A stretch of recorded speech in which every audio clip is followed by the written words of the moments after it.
Bon, on va pas attendre plus longtemps. Bienvenue à la présentation du manifeste de l'agneau naturel. D'abord, je m'excuse pour mon petit accent et peut-être parfois des difficultés de trouver des mots parce que je ne suis pas française à la base. Mais je crois qu'on va s'en sortir quand même. Voilà. Donc, le manifeste de l'agneau naturel, qu'est-ce que c'est, pourquoi on a fait ça, etc. Donc, je vais vous raconter un peu l'histoire et après expliquer les bases, les éléments les plus importants dans le manifeste. Donc déjà, on a écrit ça l'année dernière et on est 3 producteurs. C'est l'atelier du Bouilleur où moi aussi je travaille dans le Languedoc. Et la distillerie Au Baptiste, qui est à Valence, en train de déménager en campagne. C'est dans le Cantal, mais ce n'est pas encore sûr. Et Alcool Vivant, qui est ici dans le Cognac.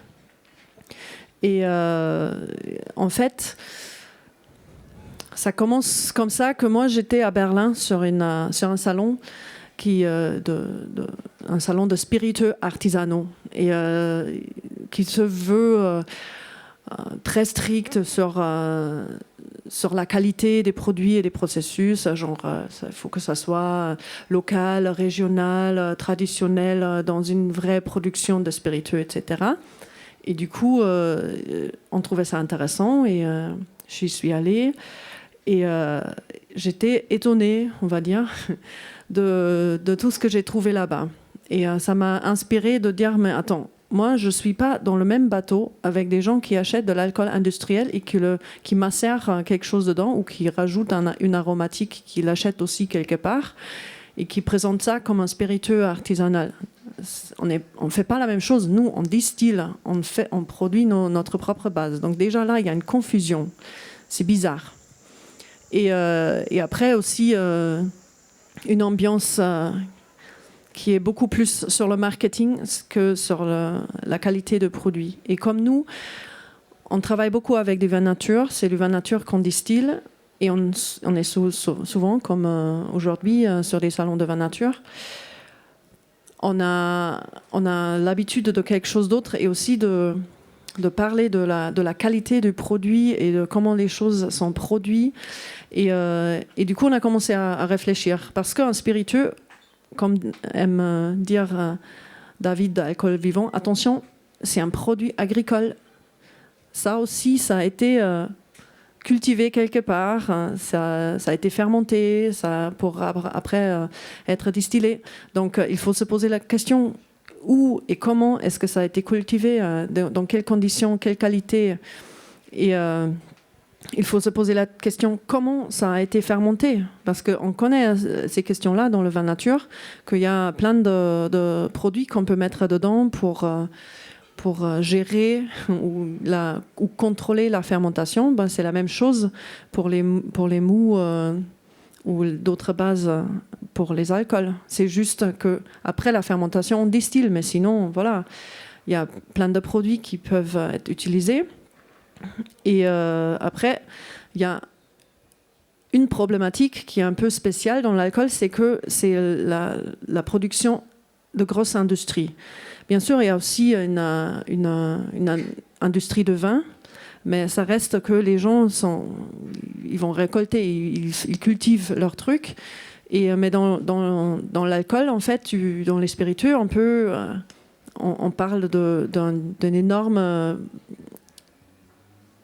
énorme processus industriel avec des grosses raffineries et où en fait il n'y a plus aucun lien avec la base, avec l'ingrédient, avec la matière. Et on peut très, très simplement, et là il y a une différence, et c'est ça qui fait un peu la problématique spéciale, on peut acheter un alcool industriel sur le marché mondial à genre 60 centimes le litre alcool pur, sans taxe, et faire des trucs avec. Et là, il y a un truc qui rentre dedans qui nous gêne beaucoup, c'est la législation européenne. Donc aujourd'hui, l'Europe oblige la plupart des catégories de spiritueux qu'ils ont catégorisés. Il y a le whisky, le rhum, le ci, le ça, le gin, la vodka, le pastis, les bitters. Hein. Donc, j'ai pas autour de 40 catégories de spiritueux. Et j'estime, là, comme ça, c'est plus que la moitié qui est obligée d'être faite sur un alcool industriel. C'est l'alcool éthylique à 96, ça s'appelle comme ça. Et c'est un alcool qui est du coup neutre, complètement neutre. Peu importe la base, ça peut être fait sur du grain, de la betterave, de la pomme de terre. Souvent, c'est des sous-produits industriels qui sont utilisés comme ça pour faire un alcool complètement neutre qu'on achète et qu'on peut re-aromatiser. Voilà. Là. Et comme c'est obligé, donc si vous achetez un gin, une vodka, un pastis, un bitter, un Geist, plein d'autres choses, dans le supermarché ou chez un caviste, et il y a la dénomination dessus, vous achetez un alcool industriel. Obligé. Ça ne peut pas se passer autrement. Sauf si c'est peut-être des gens qui le font quand même et qui sont du coup pas dans la norme et qui ont peut-être eu la chance de ne pas encore se faire contrôler. C'est pour ça que quand vous allez sur notre stand, vous allez trouver des GN, des produits qui s'appellent pas gin, mais pour nous, dans la réalité, c'est un gin. Pour la bureaucratie, c'est pas un gin. C'est un peu bizarre parce que, en fait, quand on regarde la tradition, l'histoire de la distillation, ça fait pas très longtemps que ce genre de machine existe qui peut faire un alcool comme ça. On va dire peut-être 100 ans. Alors que la vodka, le gin et le pastis et tout ça, ça remonte bien plus dans l'histoire. Donc avant, les gens faisaient leur gin sans un alcool industriel. Aujourd'hui, un gin qui n'est pas fait sur un alcool industriel, ça n'existe plus en Europe. Bah, bien sûr, ça existe, mais nous, on le fait, mais on n'a pas le droit de l'appeler comme tel. Voilà. Donc tout ça, ce que je viens de raconter là, donc la fermentation avec des produits, les gens qui se prennent pas trop la tête sur comment les bases ont été cultivées ou ramassées ou produits, et cette histoire de l'alcool industriel, ça m'a énervé énormément, et du coup, on s'est mis ensemble. Bienvenue David, pour écrire ce manifeste, pour faire l'éducation en fait, pour dire les gens, regardez, comprenez qu'est-ce que c'est un distillat, comment c'est produit et faites vos choix consciemment. Si vous voulez un alcool pas cher industriel, ça vous gêne pas, pas de problème, allez-y, achetez-le, mais sachez ce que c'est. C'est juste ça. Nous, on fait autre chose, du coup, ça a aussi un autre prix, parce qu'on ne peut pas faire un litre d'alcool pur à 60 centimes. Nous, ça ne marche pas. Déjà parce que le vin qu'on utilise, ça ne s'achète pas à 60 centimes le litre non plus. Voilà. Donc, et après, on a aussi défini qu'est-ce que c'est pour nous, en fait, un spiritueux, quelles sont les qualités de processus et du produit. Suivant aussi l'histoire de la distillation. L'histoire de la distillation, c'est une histoire d'alchimie et donc de médicaments, mais aussi de ivresse, bien sûr. Donc pour nous, je vais le reprendre dans le petit cahier que vous pouvez obtenir ici. Voilà, on les donne, c'est fait pour que vous puissiez vous rappeler mieux et le lire encore à la maison 30 fois, ou je ne sais pas. Donc, pour nous, le processus, la qualité de processus de production, c'est que c'est le travail artisanal. Ce n'est pas un spiritueux industriel, c'est un travail artisanal pour l'agneau naturel. C'est aussi des distillats qui sont propres et produits sans intrants. Et qui travaillent sur des bases qui respectent la nature. Mais ça aussi dans notre façon de produire, parce que pour distiller, il faut utiliser de l'eau, etc. Donc de faire attention à tout ça, de pensée écologique. Et pour la qualité du produit, tout ça, c'est beaucoup tiré du monde du vin. Donc, pour nous aussi, dans l'alcool, il y a un terroir. Parce que dans tous les coins du monde, partout où il y a la distillation, les gens ont utilisé des bases différentes. Donc on ne va pas trouver la même poire dans l'Alsace que dans l'Autriche.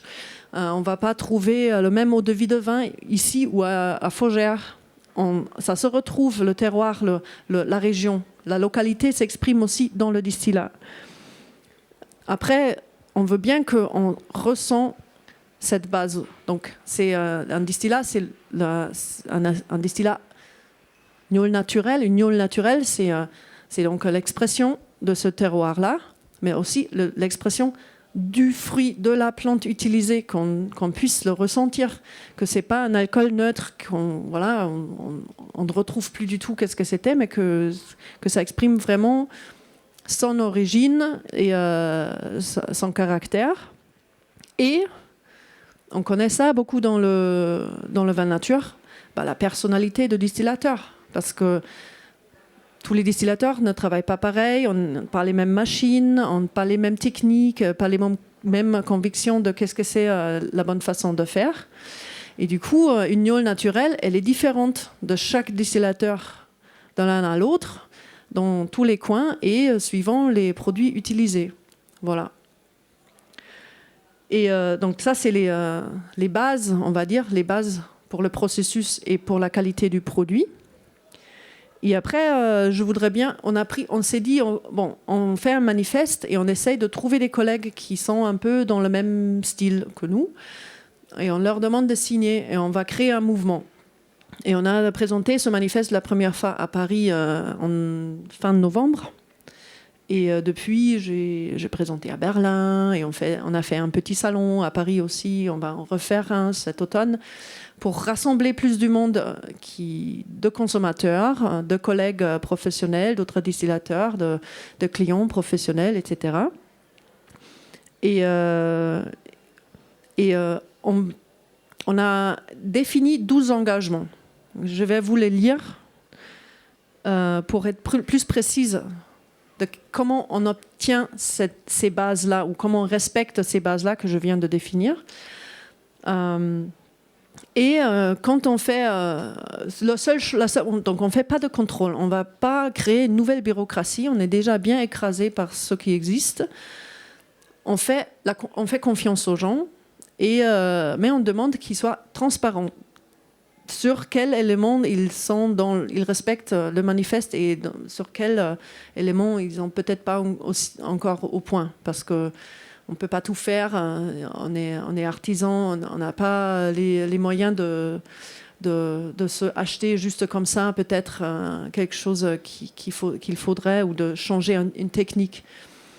Et donc, par exemple, quand on a fait notre salon à Paris, on a fait un gros tableau avec les 12 engagements, et chaque producteur a rempli où il en était par rapport à cet engagement. Et on demande aux gens, quand ils communiquent, de dire voilà, j'ai signé le manifeste, je suis dans ce mouvement-là, et j'ai encore quelques... Ça, c'est les éléments où je ne suis pas encore au point. Voilà. Donc, c'est la confiance et la transparence. Et moi, je n'ai pas envie de courir derrière les gens et commencer à remplir des formulaires et faire des contrôles et tout ça. Donc, voilà les 12 engagements. 1. Nous distillons avec des alambics en cuivre conduits à la main. Pas d'appareil continu ni automatisé. 2. Nous obtenons nos ingrédients de fermes écologiques labellisées ou non. 3. Nous achetons localement auprès de producteurs dont nous connaissons des méthodes de travail et les pratiques sociales. 4. Nous n'intervenons pas dans la préparation du mou. Pas de sulfite, de soude, de peroxyde, de levure externe, d'enzymes. Et le cas d'alcool de grain est à discuter parce que là, ça peut être compliqué. Ou d'exhausteur de goût. Seule la fermentation naturelle et indigène permet aux arômes du fruit de s'exprimer authentiquement. Les bases vins sont par conséquent des vins naturels. 5. Nous n'utilisons pas d'additifs pour faciliter la distillation tels que les agents anti-mousse. Ça peut être important dans la bière. C'est distiller la bière, hein, je ne sais pas si vous avez déjà chauffé la bière, ça mousse à fond. 6. Nous n'utilisons pas de base d'alcool éthylique à 96 degrés, car celui-ci est de fabrication industrielle. 7. Nous ne clarifions et ne filtrons pas. Charbon actif, protéines de lait, colle de poisson, bentonite, etc. La gnôle naturelle est une boisson vivante. Une filtration douce par gravité et filtre à particules peut être appliquée pour enlever du dépôt. 8. Nous n'utilisons pas d'additifs tels que colorants, sucre, caramel, acide citrique ou glycérine. Aucune modification de la structure, de la couleur ou du goût, à part si celle-ci est obtenue à partir de procédés comme la macération des plantes, par exemple, la redistillation ou le vieillissement en fût. Donc voilà, des altérations naturelles. 9. Nous stockons dans du bois, du verre, de la pierre ou de l'inox, mais évitons le plastique à cause de la migration des phtalates. 10. Nous portons attention à la qualité de l'eau de dilution. 11. Nous sommes honnêtes et transparents quant à la provenance et la qualité de nos produits. Et 12. Nous sommes engagés dans la réduction de notre impact sur l'écosystème, dans la préservation de l'eau et des énergies, ainsi que dans des bonnes relations sociales. Voilà. Ça, c'est les engagements par rapport à la gnôle naturelle. Et si vous avez des questions, il y a mon collègue Martial de l'Atelier du Voyeur et David d'Alcool Vivant et moi. Et on peut discuter, vous pouvez poser des questions. Voilà. Merci d'être venu. Est-ce qu'il y a des questions ? Qu'est-ce qui vous manque pour être labellisé gin ? L'alcool à 96. Il faut acheter. Oui. Nous, on distille. Donc, nous, il faudrait qu'on achète un alcool industriel pour le re-aromatiser. Ça, pour l'Europe, ça, c'est un gin. Peut-être que c'est intéressant d'expliquer plus clairement ce que c'est l'alcool à 96. Est-ce que tu as ton petit cahier, là ? L'affiche. L'alcool à 96, pour pouvoir faire de l'alcool à 96,6 en réalité, donc ce qu'on appelle l'alcool éthylique, il faut arriver à dépasser ce que l'alcool est capable de faire naturellement. Tu peux toujours distiller de l'alcool jusqu'à 90 ou 92% volume avec des machines assez imposantes. Au-dessus, dès que ça sera à l'air, ça redescendra à 92. Parce qu'il y a une limite physique qui est 90-92. Pour arriver à 96, il faut des colonnes qui font 50 mètres de hauteur. Donc c'est l'histoire de la distillation du pétrole, en fait, parce que c'est la même chose. Voilà, hein. Donc c'est des grosses machines qui arrivent à maintenir l'alcool sous vide à un degré qui fait qu'il arrive à se maintenir après à l'air à 96. Et donc, voilà. Ce qui nous manque, nous, c'est ça. Et donc les images, voilà, on se croirait à Tchernobyl un petit peu. C'est des énormes tankers verticaux qui mesurent 50 mètres de haut. Donc. Et donc vous, évidemment, vous n'avez pas les moyens et vous n'avez même pas envie de vous acheter des choses pareilles. Et donc vous êtes hors les clous. Mais pourquoi est-ce que dans la gnôle, enfin dans les spiritueux, il n'y a pas quelque chose qui se crée comme le vin de France, la gnôle de France ou les spiritueux de France ? Est-ce que c'est quelque chose qui pourrait arriver, qui est en cours de réflexion ou pas ? Pas que je sache. Hein. Pour l'instant, on démarre. Hein. Ça fait pas longtemps qu'on fait ça, qu'on essaye de discuter avec les gens. Et j'ai l'impression que dans les spiritueux, ou dans la distillation, il y a quelque chose de...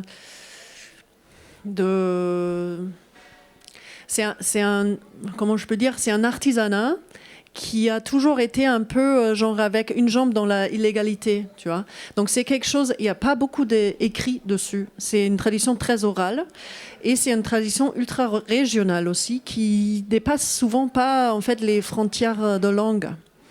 Donc et comme moi je travaille en 3 langues, j'ai cet privilège de pouvoir discuter avec plein de gens dans plein de coins du monde qui savent souvent pas qu'est-ce qu'ils font à côté parce que eux ils parlent une autre langue.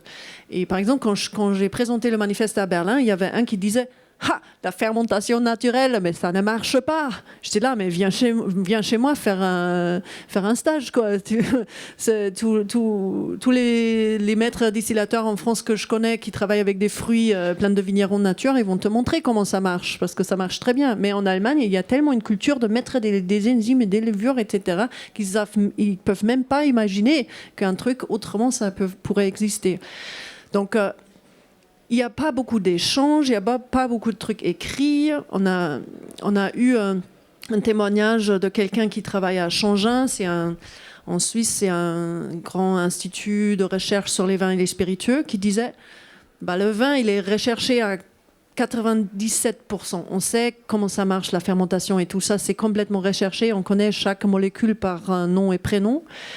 Mais dans la distillation, on connaît peut-être 10%. En fait, on ne sait rien. C'est un mystère. J'aime bien parce que ça nous fait des alchimistes. C'est un peu, tu vois, on fait un peu des trucs mystériques. Et parfois, on fait des trucs, théoriquement, ça ne peut pas marcher. Ça marche. Mais en réalité, ça marche quand même. Comme des vignerons qui font des vins à 20 degrés, alors qu'en réalité, ça ne peut pas, parce qu'apparemment, les levures meurent, mais il y en a qui ne meurent pas. Voilà. Donc, tout ça, ce que tu viens de demander, est-ce qu'il n'y aura pas un autre... Il n'y a aucune démarche. Il y a, si tu veux, sur le niveau organisation nationale ou internationale, c'est surtout les grandes maisons qui font la pluie et le beau temps. Les industriels qui s'organisent et qui font le lobbying en Europe et qui font tout ça. Justement, est-ce que là, vous avez créé un collectif? Vous êtes une association et vous êtes la première du genre? C'est un réseau. C'est un réseau. Il n'y a pas de structure officielle? Non, et vous ne voulez pas l'officialiser? C'est une association. Voilà. Non. Non. C'est presque une association. Non, c'est pas. Voilà. C'est un réseau. Non, ça a commencé comme un sous-groupe du syndicat des distillateurs indépendants qu'on a créé avec d'autres collègues. Vous avez fait scission. Mais c'était un sous-groupe et du coup maintenant c'est devenu beaucoup plus grand et il y a plein de gens qui participent à l'agneau, qui sont dans l'agneau naturel mais qui sont pas membres du syndicat. C'est à part. Et vous envisagez de vous structurer, de créer une structure officielle qui puisse être reconnue, qui puisse faire des propositions justement pour déterminer ce que vous faites, le faire exister officiellement sur le papier? Long terme, ça peut être intéressant. Pour l'instant, on est... je crois qu'on est 15 ou 18 signataires distillateurs. C'est déjà plus que dans certaines associations de vin naturel. Oui, peut-être. Moi, j'aimerais bien que ça soit un truc international, parce que l'Europe, c'est une organisation internationale. La loi, elle est imposée à tous les gens dans tous les coins de l'Europe. Donc, j'aimerais bien que ça soit quelque chose. Et pour l'instant, c'est beaucoup plus simple d'avoir un réseau. Ouais. Et d'avoir aussi cet échange entre une action collective et une action autonome. Tu vois, tous les gens peuvent s'approprier de ce truc et agir autonome. Et on peut faire des trucs ensemble, mais j'ai pas... Au long terme, ça peut être intéressant de créer quelque chose, mais de créer du coup une structure internationale. Voilà. Bien sûr. Ouais. Ce que je pense que tu as posé en tant que réponse à ça, tu as posé la chose où la distillation, c'est une tradition qui est orale. C'est une tradition qui est extrêmement réglementée depuis toujours aussi, voilà, et qui a un pied dans l'illégalité, dans l'oralité. Et c'est même le problème, c'est que ces 20 dernières années, on a passé notre temps à désespérément espérer qu'il y ait de moins en moins de distilleries, de petits alambics, de bouilleurs, etc., qui disparaissent. Et là, il y a un renouveau, comme il y a eu un renouveau dans les vins nature, dans les bières craft, dans les bières locales, dans les fruits et les légumes bio, locaux, etc. Là, il y a quelque chose qui commence à renaître, parce qu'il y a des petites distilleries qui naissent. Et du coup, profiter de ça pour dire, attendez, en fait, ce qui nous intéresse, c'est de garder la paysannerie là-dedans, c'est de refaire vivre ça. Et c'est une culture aussi orale, donc on n'a peut-être pas forcément besoin d'être dans une structure qui va s'alourdir et être difficile. Pour l'instant, on se cherche aussi. Et du coup, voilà, on verra peut-être à terme, mais effectivement, de toute façon, c'est un travail... l'agneau naturel, on va dire que c'est une lutte contre l'alcool à 96. Voilà, pour simplifier. Et c'est une lutte qui est européenne. Et juste... Pour donner un exemple, quand tu parlais des différences, il y a une telle coupure entre la paysannerie et les distillats la paysannerie et le monde, on va dire, bobo des consommateurs de cocktails, etc. Que sur le salon dont Teresa parlait, il y avait une personne qui faisait une eau de vie de poire formidable et qui expliquait sans aucune gêne, sans aucune même idée que c'était complètement absurde. Elle mettait des belles photos immenses de ses arbres fruitiers, de ses poires. Elle mettait ses poires, elle les acidifiait à 2,5 ou 3 de pH avec de l'acide sulfurique. Elle mettait la levure goût poire. Il faut essayer la levure goût poire avec du sucre, ça fait de la poire aussi, ça marche super bien, parce que l'acide sulfurique, c'est pour nettoyer les WC. Hein. C'est pas pour... voilà. Et que pour elle, c'était pas envisageable. C'est comme ça qu'on fait, point. Alors elle avait des belles photos de ses arbres, mais en fait, ce qu'elle mettait comme... championne du monde. Elle n'avait pas de photos des bidons d'acide sulfurique. Non. Et quand on a parlé de ça avec Binaire, qui est aussi signataire, vigneron, donc un pied dans le vin et un pied dans les spiritueux, il comprenait pas. Il était là, mais non, mais nous on fait de la poire. Mais il savait même pas qu'on pouvait mettre de l'acide sulfurique, puisque son père, son grand-père et avant prenaient des poires, géraient la maturité, les mettaient en fermentation carbonique et 4 semaines après les distillaient. Et en fait, on se rendait compte que les gens qui travaillent proprement sont pas capables, se rendent pas compte forcément qu'ils ont un message à porter pour sauver la paysannerie. Presque une responsabilité en fait. C'est une responsabilité, voilà. clairement. Voilà, c'est clairement une lutte. Responsabilité, c'est de faire ce que vous faites, donc de créer un manifeste, de communiquer sur ces questions-là, sur ce projet, mais sans une volonté réelle de vous fédérer dans une association, une structure plus précise, pour le moment en tout cas. En fait, ce qui se passe, c'est que ce qu'on appelle le bureau F1 des douanes, qui s'occupe des spiritueux, la DGCCRF ou l'INAO, qui sont en fait, comme dans le vin, des interlocuteurs qu'on a par rapport à l'administration, vont à un moment ou à un autre avoir besoin d'une structure pour pouvoir comprendre, etc. Pour l'instant, même avec eux, les discussions, les réflexions sont interindividuelles. Voilà. Et même dans le sein du manifeste, le manifeste a été écrit, donc il y a eu des discussions entre différents distillateurs, distillatrices, et puis on s'est rendu compte que après rediscussion avec d'autres personnes qui sont venues, qu'il y avait aussi des lacunes, il y avait des choses, mais on veut surtout pas tomber dans quelque chose qui nous remette dans une bureaucratie. Parce qu'en fait, la problématique, c'est qu'on a une histoire qui a 700 ans d'alchimie, d'alcool, de médicaments, de choses comme ça, comme dans le vin, qui est évolutive et qui a été fermée, comme dans le vin, autour des IG, des AOC, comme si ça fallait figer quelque chose qui est plus capable d'évoluer. Et donc la bureaucratie nous a tués. On va peut-être éviter de continuer. Maintenant, on a compris. On a compris, ouais. Est-ce qu'il y a une question, peut-être, une question piège, là, pour creuser parce que ces alchimistes-là, qui depuis 700 ans créent des alcools à partir de fruits ou d'herbes, voilà. Bah, ça a commencé avec du vin, de la distillation du vin. Ouais. Mais on vous embête pas trop, donc l'administration, vous arrivez à la gérer, parce qu'il n'y a pas eu de destruction de l'eau imposée comme ça a pu arriver dans le vin, ou des pertes... c'est les mêmes histoires. C'est les mêmes histoires, alors qu'il y a des possibilités de destruction. Souvent, ils vont dire, bon, faut finir votre lot et pas recommencer, des choses comme ça. Là, voilà, parce que quoi qu'il arrive, que ce soit nous ou les autres distilleries, on est tout petits. Donc voilà, il y a une forme de tolérance. Vous n'avez pas le droit, mais vous dérangez personne en réalité. Tant que vous êtes petit, en fait, on vous laisse faire. Et si ça devient plus visible, alors ce qui se passe, c'est pas seulement ça. Naturel, ce qui s'est passé. Oui, c'est exactement moi ce que j'entends dans l'histoire du vin naturel. C'est pour ça que j'étais intéressé par ce qui s'est passé. Ça arrive déjà. C'est-à-dire, on subit cette bureaucratie. C'est plus difficile avec les IG. Où en fait c'est un peu la même chose, sauf qu'il y a des restrictions un peu plus compliquées, plus de bureaucratie, mais c'est moi quand j'entends parler des problèmes d'IG dans les vins, on a les mêmes choses. Nous, dans les spiritueux, on n'a pas l'obligation de mettre les ingrédients. Pas encore. Mmh. C'est la même chose que dans les vins. Ouais, et ça va être la même histoire. On va passer de grandes étiquettes blanches avec juste raisin distillé à des trucs où il faudra quelques pages d'explications. Ouais. Mais... par rapport à ça, ouais, voilà, c'est plutôt avec les IG que c'est très compliqué, parce que plus le temps passe, plus les indications d'eau de vie qui étaient censées être protégées par l'Europe disparaissent. Voilà.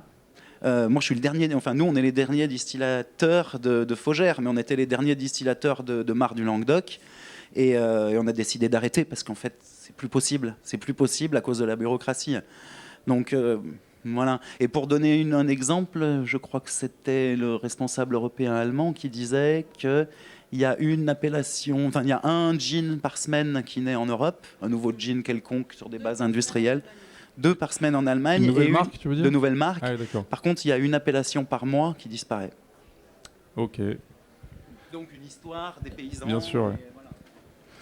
Est-ce qu'il y a une question ou est-ce qu'on veut aller goûter les spiritueux des alchimistes Ça donne soif un peu quand même, on a envie de goûter. Dans le micro. Puisque tu dis alchimiste, on ne se veut pas alchimiste. L'histoire, oui. C'est de l'alchimie. Bien sûr, c'est une inspiration. Bien sûr que c'est beau. Nous, on porte avec Julia ou avec David ou avec Laurent Cazotte, qui est présent aussi par son stand là.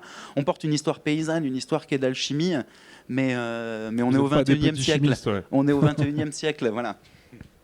Ok, merci beaucoup à tous les deux, à tous. Tu voulais ajouter quelque chose, Teresa ? Non. C'est bon. Merci aussi. Non, merci à vous. Il y a une question quand même là. Voilà. Donc moi, parce qu'on fait du vin naturel, donc on voyage énormément et je vois la place des cocktails dans la restauration grandir, dans des endroits où le vin est devenu hyper recherché dans le naturel. Et pourtant, je vois pas les rayons d'alcool des barman changer et je vois pas d'interrogation des cuisiniers ou des tenanciers sur un naturel de l'alcool, enfin de la distillation. Et est-ce que c'est pas parce que vous êtes isolé de votre position d'alchimiste ou voilà, de ces milieux-là, des cocktails tenders, des cocktails makers, et qu'ils prennent une position un peu de magicien de la recette en vous isolant et en ne parlant pas de vous. Autant on va parler d'un nouveau gin qui se fait en Savoie mais on va pas vraiment expliquer qui est le type et comment il le fait du début à la fin. On va plus mettre en valeur le cocktail maker, quoi.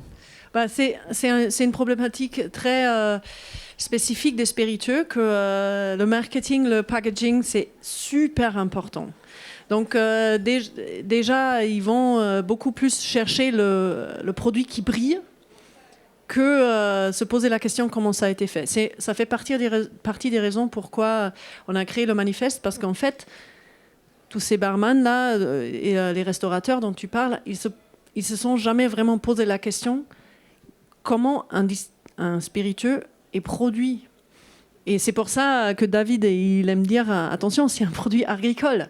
C'est à la base, il y a quelque chose qui a poussé. Tu t'es posé la question comment ? Parce que nous, on a la même problématique avec plein de cavistes de vin nature.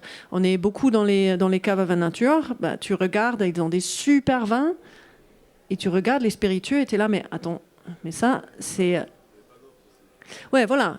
Et maintenant, ça fait partie des raisons pourquoi on a commencé à créer le manifeste et le réseau. C'est parce que ils cherchaient pas, mais ils avaient aussi, comme dit David, pas d'offre. Il y avait personne qui disait, mais attends, il y a une gamme de Newell naturel.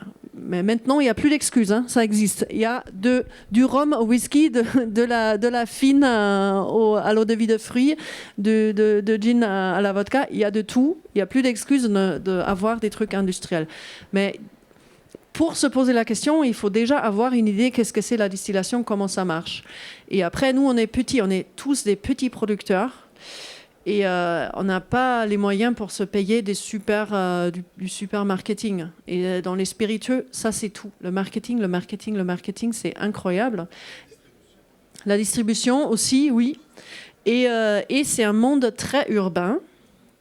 Donc c'est aussi très détaché. Donc si tu as une distillerie en ville, tu as déjà gagné la moitié de ton chemin parce que tu es là où sont les consommateurs et tu peux faire jouer ton truc. Mais nous, si tu fais une Newell naturelle quelque part perché en montagne ou, je sais pas, en campagne en tout cas, tu es loin de la ville. Donc, il faut rentrer dans ce monde-là. C'est difficile. On est toujours un peu des ovnis parce que tout le monde a des super stands et des super étiquettes et des super designs et je sais pas quoi. Et nous, on est là... avec notre petit truc. On a des super étiquettes, mais on a beaucoup moins d'argent à dépenser par rapport à ça. Et c'est dans les spiritueux, c'est quelque chose qui compte énormément. Et après, il y a un problème structurel aussi, c'est que les licences de bar sont chères ils sont souvent subventionnés par des grandes marques. Donc, en fait, tu ouvres un bar et il y a, j'ai pas, une grande marque de spiritueux qui va te payer ton mobilier, machin, etc. Et du coup, il s'impose aussi à qu'est-ce que tu dois avoir dans ton rayon. Voilà. J'élargis un peu le débat, mais pour moi, il y a aussi une question de la marge qui se fait sur les cocktails qui va continuer à prendre, qui là va être très compliqué à gérer pour nous vignerons, c'est qu'on va s'opposer aux spiritueux. Enfin, il va y avoir une scission qui va se faire entre les gens qui vont défendre les personnes qui font des spiritueux et ceux qui vont les haïr parce que un cuisinier, enfin un restaurant qui va mettre en valeur le cocktail parce que d'un coup, il peut faire un x24 alors que sur un vin x3, ça se voit trop. Voilà, il va y avoir vraiment une différence qui va se faire de par le prix. Moi, j'ai eu un restaurateur qui m'a tenu le discours de les alcools de Laurent, c'est pas possible. Je peux pas mettre à ma carte un 15 € pour un verre de spiritueux où moi, je vais même pas gagner 8 €. Parce que normalement, la règle du spiritueux, c'est sur 12 €, il a gagné 11,50 €, quoi. L'habitude des spiritueux sur les bartenders, c'est x7 à peu près. Donc voilà. Quand on parle du prix, voilà, un alcool industriel acheté, 1 litre d'alcool à 96 acheté, c'est 2,50 €. En bio. En bio. Voilà, en bio industriel. Et nous, 1 litre d'alcool à 70, avant même de l'avoir travaillé, vieilli, redistillé ou macéré, ça nous coûte au moins 7 € à faire. Voilà. Donc de toute façon, nous on arrive avec des tarifs et on applique, nous on a notre grille tarifaire et on applique des tarifs de vin, ils prennent ou ils prennent pas, mais du coup ça marche pas. Et la problématique elle est là, c'est que soit ils ont envie de dire dans les spiritueux aussi je veux passer à quelque chose de nature ou je sais pas quoi, donc ils ont envie de changer leur fonctionnement et là on se rend compte que très très peu ont envie de changer. Vraiment très peu. Par contre, on est des cautions. Laurent, par exemple, la dernière fois, on parlait, parce que moi j'étais là, je fais oui, mais t'es spiritueux, on les voit partout.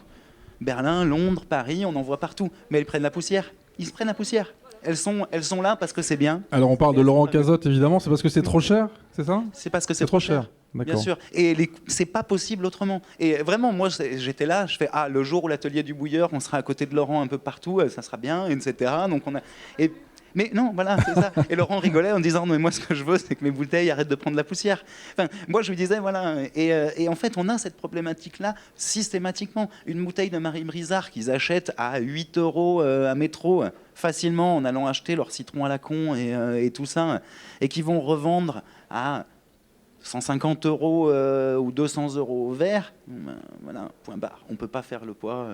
Voilà. Et quand on parle du marketing, voilà, c'est un peu comme l'histoire du vin nature. C'est-à-dire qu'il peut y avoir quelque chose où on a envie de retourner à quelque chose de paysan. Je l'aurais bien mis, là, cette fois-ci, c'est bien. De quelque chose de paysan, donc on va faire cet effort-là. Mais la plupart des gens, tu as aussi plein de cavistes ou plein de restos qui sont là. Ouais, les vins nature, c'est difficile. Une fois, c'est pas bon. Une fois, c'est comme ça. Puis les étiquettes, c'est des trucs, c'est un peu comique. Nous, on a besoin d'un château Lafite, voilà, ou de quelque chose qui fasse envie. Et voilà, les gens, maintenant, ils veulent du Don Papa, quoi. Voilà.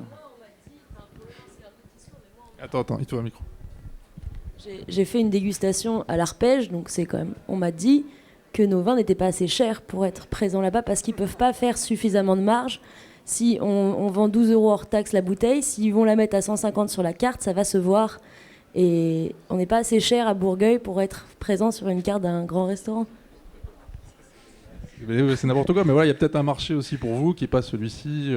C'est bien, on va y aller, on peut la présenter, non spiritueux. Vous, c'est bon pour vous. C'est pas les plus loin non plus. Après, en fait, micro. Après, en fait, ce qu'on voit, c'est que ça va être des restaurants étoilés, ça va être des caves vraiment épicerie fine dans les beaux quartiers, etc., qui décident de dire, OK, je vous prends un alcool au prix où vous le vendez parce que c'est cher à faire. Et oui, je vais peut-être pas en vendre beaucoup, mais moi, je veux pouvoir vendre ça parce que mes clients peuvent se l'offrir. Mais c'est une démarche. C'est la démarche, alors pour donner des noms, c'est la démarche de Philippe Cuc à Paris, quand il a découvert l'idée de l'agneau naturel, il était là. Voilà, moi j'ai été transformé avec le vin nature, et ben c'est voilà, je franchis le pas. Mais pour moi, on voit aussi que beaucoup de cavistes ou beaucoup de professionnels n'ont pas envie parce que. Oui, vous avez besoin d'alliés en fait dans la profession, dans la distribution, vous avez besoin d'alliés qui vous soutiennent en prenant le risque en fait d'acheter des produits. Mais c'est la même chose dans les vins. Bien sûr. En fait, et on se rend compte que là où un caviste a vraiment envie et arrive à le mettre en avant, il vend. Il arrive à le vendre. Parce qu'ils ont toujours... Là, cet argument de prix, c'est un peu un faux argument parce que quand tu vois qu'à côté, tu vois, notre entrée de gamme, c'est un peu plus de 30 €, tu vois. Donc... un spiritueux qui se veut un peu chic, mais qui en réalité...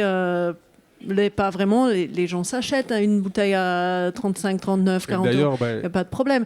Et si tu es convaincu, si tu comprends, si tu veux, tu arrives à le vendre. Voilà, tu sais, mais après, il y a un autre truc que moi j'ai vu quand j'étais en Alsace. J'étais chez Mété. Et là-bas, en Alsace, c'est une super distillerie en Alsace, avec beaucoup de traditions. Et j'y vais voilà, avec un autre collègue, on se présente, on dit « Ouais, voilà, bonjour, on est distillateur aussi, on aimerait bien goûter. » Il a 80 références. Il fait des trucs rigolos, comme l'eau de vie d'asperges ou des trucs comme ça. Il ne va pas vendre ça énormement. Mais attends, j'ai une question. Parce que l'eau de vie d'asperge, quand tu la bois, est-ce que tu fais pipi qui sent l'asperge jusqu'à la fin de ta vie? J'ai pas essayé. Mais bonne question. Il faudrait retourner pour goûter, pour savoir. On va y aller, on y va. mais ce que je voulais dire, c'est qu'en Alsace, il y a une tradition de boire de l'agnole. Et avec ce mot-là, de boire de l'agnole. Et du coup, les gens en Alsace, même quand ils n'ont pas beaucoup d'argent, ils vont chez Mété s'acheter une bonne bouteille. Et ils vendent une bonne bouteille de framboise à, 35 centilitres qui vaut, 50 €. Et qui vont la tomber avec les copains le soir. Mais parce qu'il y a une tradition, parce que c'est une culture. Voilà, c'est une culture de boire de l'agnole. Et c'est aussi un peu la problématique que nous, on est un peu face à cette problématique-là et qu'on essaye de retrouver un peu cette culture-là. C'est que avec la destruction des alambics sur les fermes et dans les villages, et la réglementation, les monopoles d'État, etc., la culture de la distillation et donc aussi de la goutte de l'agnole, de boire de l'alcool au quotidien, pas en gros quantité, mais en genre le petit verre après le café, le truc comme ça. Elle s'est perdue. Les gens ils savent plus comment ça se... Ils connaissent pas l'alambic, ils connaissent pas à quoi ça ressemble, comment c'est produit.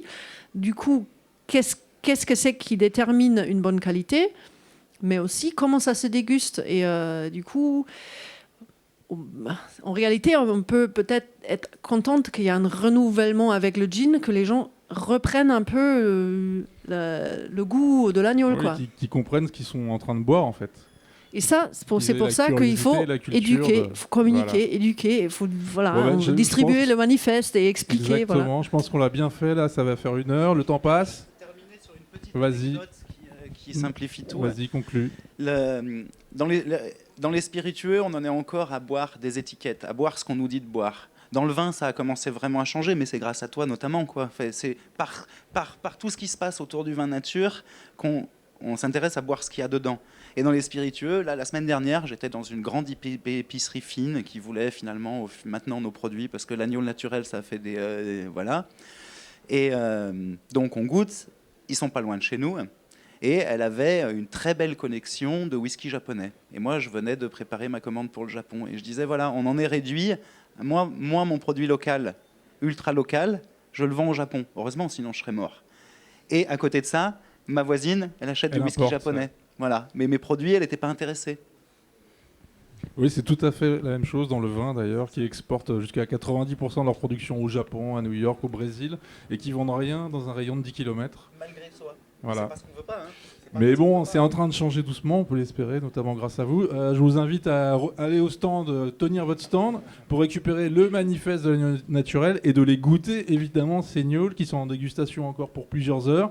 Merci à tous les deux, à tous les trois, merci beaucoup. Oui, ça mérite quelques applaudissements. Merci pour l'invitation.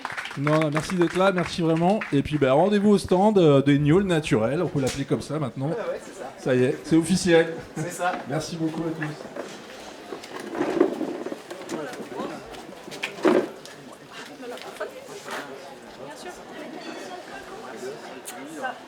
bien amusé. Ouais. Ouais, je me doutais bien. Parce Non, que là je suis j'avais une arrivée visite, tard. c'est pour ça que je suis arrivé tard. Oui, J'avais d'accord. une visite de la maison. Ah ouais, ouais, ouais. Nous, on s'est. Nous, on a cru. Ah, la nuit, il a trouvé quelqu'un la nuit, sur la nuit, il ne va pas venir. C'est surtout, même si j'avais trouvé quelqu'un.